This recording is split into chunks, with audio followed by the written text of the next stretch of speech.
大家好，我係李日豪，又嚟到花旗財富投資外匯市場短評嘅時間。今日係2026年嘅2月4號。今年商品貨幣嘅澳元表現最強，截至2月3號，澳元對美元年初至今已經升咗5.2%，跑贏所有嘅主流貨幣。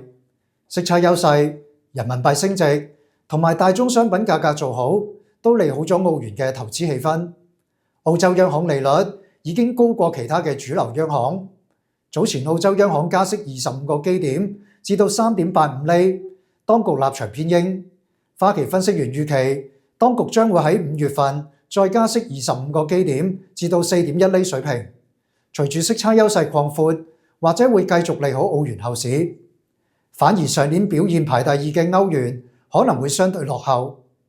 早前歐元對美元曾經一度升穿1.20關口，但喺上年年底，歐洲央行已經警告過，歐元升得太高，可能對經濟同埋通脹構成威脅。